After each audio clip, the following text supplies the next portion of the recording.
Early this week, I got some emails from a few of you asking some version of what the hell has happened to Montana, wondering how the sort of trans activist theatrics more expected of the Portlands or Seattles of the world are now happening here. Is the liberal John Dutton meme actually a thing? Is it just that they put on cowboy hats at Drag Queen Story Hour in this state? Is that the only difference?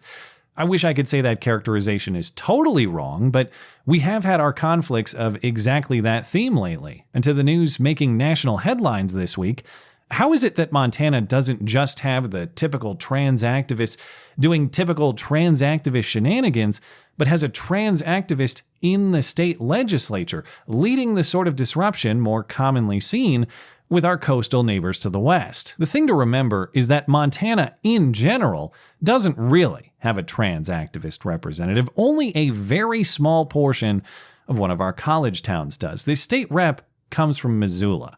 That is the Portland or Seattle equivalent of our state. It's a very small district immediately adjacent to the campus of the University of Montana. And if there's one letter that guarantees victory in this district even more solidly than the D for Democrat, it's the T for transgender, even if the D remains, in more ways than one. So that district, as of this year, is now represented by Zoe Zephyr, not only the first transgender member of the Montana State House, but apparently the first competitive Smash Brothers player in the Montana State House, too. He spells it like Zooey, perhaps on point because he's making the Montana State Capitol into something of a zoo, or maybe just because he's from Zoo Town, Missoula. But either way, Zooey has made the Montana State Legislature's consideration of several bills to restrict transgender procedures for children an opportunity for self-aggrandizement. Back in March, the Montana legislature passed Senate Bill 99, which would have banned puberty blockers, cross-sex hormones, and transgender surgeries for minors, as well as blocking state Medicaid funds from covering any of these things. Medical providers violating that law would be liable to a license suspension for a year. The governor line-item vetoed the bill, not because he doesn't support the bill in general, but because he thought the bill's language was imprecise in its definitions of male and female and unclear about its public funding restrictions. So the governor sent the bill back requesting the changes, and the legislature is at work amending it. Of course, throughout this debate, the activists have characterized this bill and others like it as threatening the livelihoods of gay and transgender people. This all comes as the legislature considers a package of bills that the LGBTQ plus community says is a direct attack on their livelihoods. If your livelihood, as in the very sustenance of your life itself, depends on anatomically and physiologically altering children permanently, you need a new livelihood. It's crazy how fast the logic went from please just leave us alone to live our lives as we see fit, to, okay, now hand over the kids. It's now our livelihood to have our way with them. This week's theatrics actually began last week when, during debate, Zooey made a similarly preposterous claim that the lawmakers voting for this bill, as in voting in favor of stopping transgender hormones and surgeries for kids, that they have blood on their hands. If you vote yes on this bill, and yes on these amendments, I hope the next time there's an invocation, when you bow your heads in prayer, you see the blood on your hands. It's a bizarre logic pretzel to say that those opposed to hacking up the kids have blood on their hands. Zooey quite literally wants children's blood on the scalpels, but Republican members of the legislature did not take kindly to that accusation. House Speaker Matt Regier declared it a decorum violation and demanded an apology from Zooey before Zooey would be recognized to speak again, but Zooey refused. And so on Thursday, and then again on Friday, and then again on Monday, Zooey was not permitted to participate in debate in the state legislature, not just by the order of the speaker, but by the majority vote of the Montana State House. For the third legislative day in a row, House lawmakers voted to continue a gag order on Missoula Democrat Zoe Zephyr. Except on Monday, Zooey brought an entourage, to put it politely. To be more blunt, Zooey brought a mob. Before Monday's debate on a related bill to ban drag shows from admitting minors, a few hundred activists showed up to hold a rally on the Capitol steps outside. When the legislative session opened, the activists filled the gallery above the House floor. Zooey attempted to speak, but was again denied by the speaker, and so the activists began their interruption of business. The speaker gave them the opportunity to stop before instructing the sergeant-at-arms to remove them. Our guests will come to order. Our guests will come to order.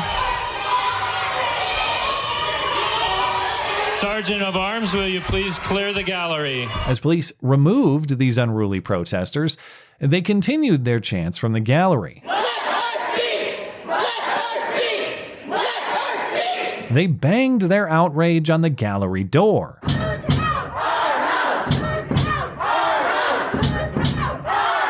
Your house, if you're from Montana, because I notice it took several days into this conflict for you guys to get here. Why is that? Where did you come from? All the while Zooey stood on the House floor with a raised solidarity fist. The microphone is completely disabled, of course. Like everything else about this guy, it is also cosmetic and non-functional. 7 activists, including at least 3 clowns still wearing masks, were arrested for trespassing in what is of course being characterized as some sort of fascistic crackdown, as though it's not at all fascistic to try to take control of House business by force, and as though it was fascistic for the police to allow these activists media interview opportunities before taking them away, even pronoun-respectful media interview opportunities. Hannah, were you expecting something like this when you came down today? I'm not sure what I was expecting. So I brought her down, and she's been exceptionally nice.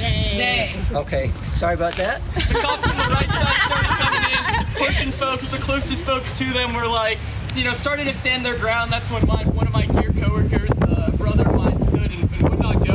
After that, he was arrested. Notice he's describing his co-workers there.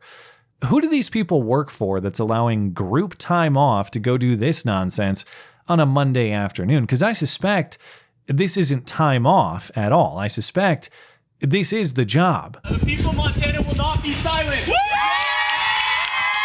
Well, if the people of Montana will not be silenced, then why are you trying to silence the business of the people's house? Of course, they displayed some silly "Democracy Dies Here" banner outside, but all of this is democracy. Zooey was punished democratically by majority vote. This is democracy. It's just that you guys are in the minority around here. And if you have any complaints about that perhaps certain minority rights are more important than democratic rule, well, then congratulations.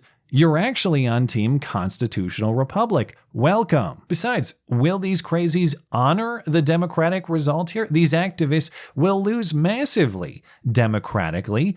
They already have. Exactly this kind of nonsense has given Republicans the first bicameral supermajority in the modern history of the Montana state legislature, as in, not since our Constitution was redesigned in 1972 have we had one party in supermajority control of the state House and Senate, but as of this year, we do. And so they will lose on all of these bills, and the governor will sign them. And I trust when all of that happens democratically, then these activists will finally shut the hell up, because honoring democracy is the single most important value, right? No, of course not. In fact, it will be precisely at the moment that they lose democratically that suddenly democratic values will become secondary to something else. And don't get me wrong, I am generally not in favor of the shut up war. I would much prefer that everyone has their say, Zooey and everyone else included, but those aren't the terms anymore.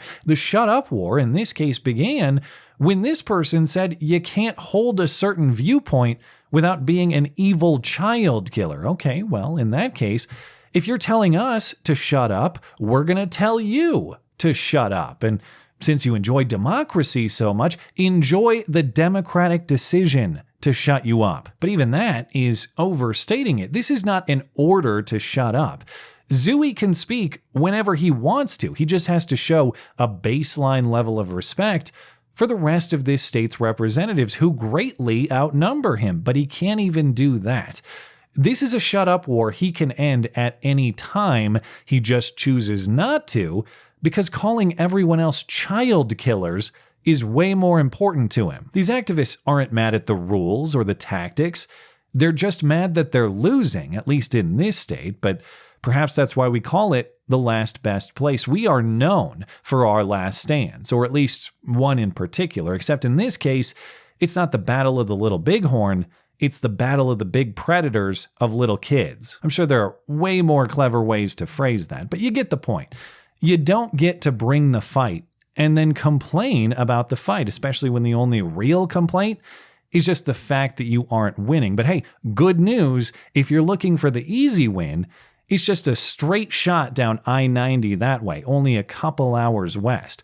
It's becoming a utopia for exactly this sort of livelihood, in fact. The guns are getting banned, and the parents don't matter. It sounds like an absolute paradise. So go and get it while it's still good. But I guess you probably don't need me to tell you about it, because I'm pretty sure you guys were bussed in from there anyway. Thanks as always for listening and for supporting this channel. Always appreciate that thoughtful discussion down below, and especially over on Minds. That is at ML Christiansen. You're always welcome to coming out and chat in my live streams. Those are linked down in the description. Looking forward to it. Goodbye.